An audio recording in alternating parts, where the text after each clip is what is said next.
UFC 5 has just been released, and as usual on this channel, I'm going to compare the new EA UFC game with UFC Undisputed.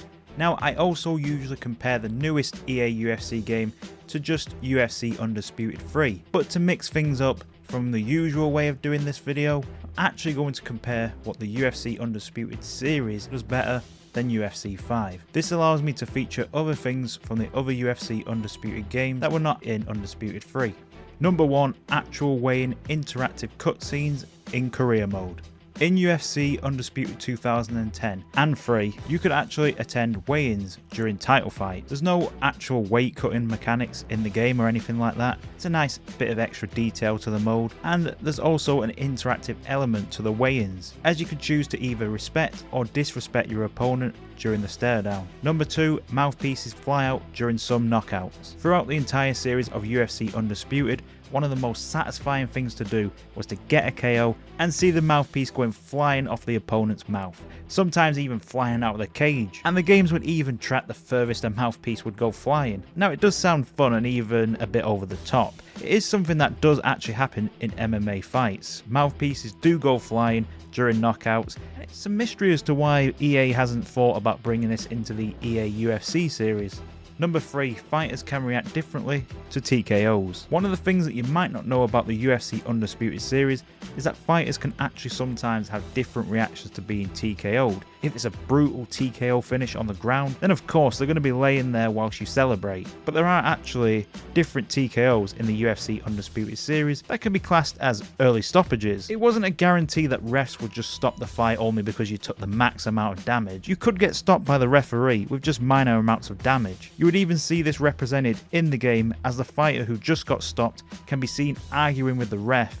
Number 4, full created fighter names. When you create a fighter in the EA UFC series, you'll never hear your name get fully announced, only your nickname. This trend continues in UFC 5, with the nickname only being announced by Bruce Buffer. However, in the UFC Undisputed games, Bruce would also announce your full name, including first, nickname and last name. Number 5, full announcement of weight and location. It seems to be an issue with UFC 5 only, as for some reason during fighter intros in the game, Bruce Buffer will no longer mention the weight and location of fighters and just skips right to the name of the fighter. It's unknown if this is actually like a glitch or something EA has done to speed up intros and make them just less accurate. Now introducing his opponent, fighting out of the red corner,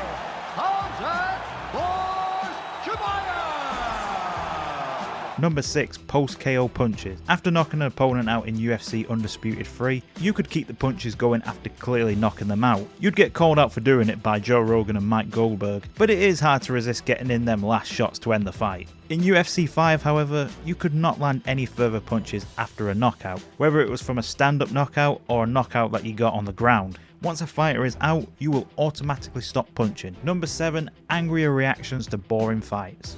If you are stalling and being boring in UFC Undisputed games, then the crowd and the announcers will let you know about it. In UFC 5, however, there is minimal reactions to how you fight in the game, which doesn't really represent what actually happens in UFC. Number 8, you can quit fights. In the UFC Undisputed games, you can actually throw in the towel by quitting in the menu screen. The ref will call the fight and the crowd will start booing. It's a small feature, but something that should be in a sports fighting game. For example, the Undisputed boxing game has a similar feature. Number 9, better event mode presentation.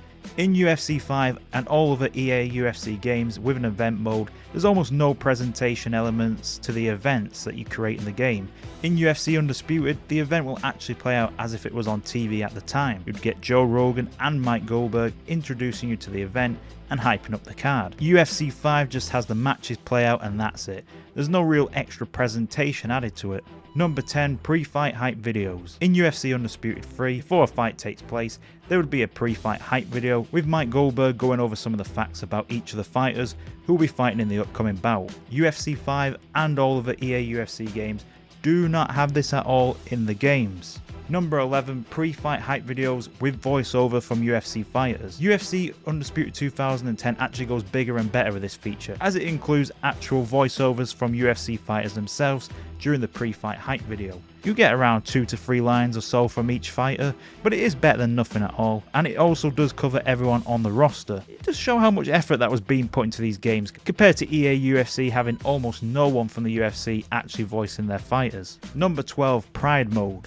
UFC Undisputed introduced Pride Mode, which allowed us to have fights under Pride rules, along with the Pride presentation, which includes entrances, commentary and announcers. Pride Mode also allows such things like rule sets that are not in the UFC, which includes soccer kicks and knees to the grounded opponent being allowed. This different rule set made UFC Undisputed 3's Pride Mode honestly feel like a different game altogether, as you had to adapt to a different rule set with a whole different presentation compared to the UFC part of the game. UFC 5 and no other EA UFC game has ever done a Pride Mode. Number 13, more referee options. UFC 5 has actually reduced the refs number to just Herb Dean now. It's not a huge thing, but it definitely ruins the presentation a bit when only Herb Dean will referee the fights in the game.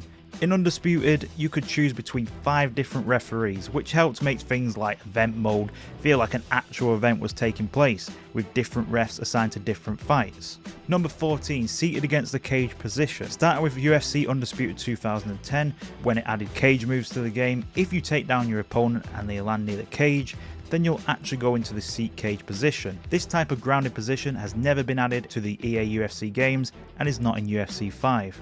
Number 15, stay down during heavy KOs. Also starting with UFC Undisputed 2010, if you were to either KO someone or be on the receiving end of a KO and it was a real heavy one, then you'd see a fighter who got KO'd still on the ground after the fight is over, and they will not be there during the announcement of the winner. In EA UFC games, no matter how heavy the KO was, both fighters will always be there for the announcement of the winner. Again, like pretty much everything on this list, this is something that does happen in the UFC, and it would make sense to have this in the EA UFC games. Number 16, post-fight interviews in career mode. In UFC 2010's career mode, when you reach the UFC, you sometimes might get a post-fight interview with Joe Rogan. These interviews are fully interactive and you can choose what you want to say.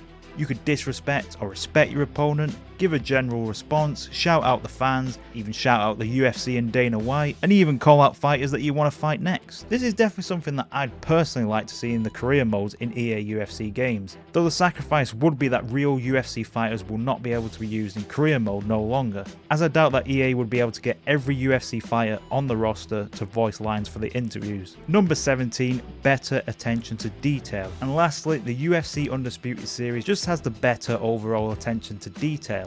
And there's a whole bunch of small details that can go unnoticed, like how if you fight in the UK, then Bruce Buffer will announce the weights in stone. If you dominated a round that you didn't lose much stamina in, then you'll see your fighter stand up in the corner rather than sit down on the stool. It was just these type of small details that did help make UFC Undisputed what it was. UFC 5, even though it's now 2 generations ahead, is for sure missing that same care of attention to detail. Now that was the 17 things that I do believe the UFC Undisputed series does better than UFC 5. Now UFC 5 is doing better in some ways, like for example, I would usually include doctor stoppages and draws, but UFC 5 does have them, so expect to see some videos that shows the good that UFC 5 does. So I just want to say quickly before this video ends, make sure you sub with all notifications turned on, and make sure to like the video if you did enjoy it. Thanks as always for watching everyone, and I'll see you on the next video.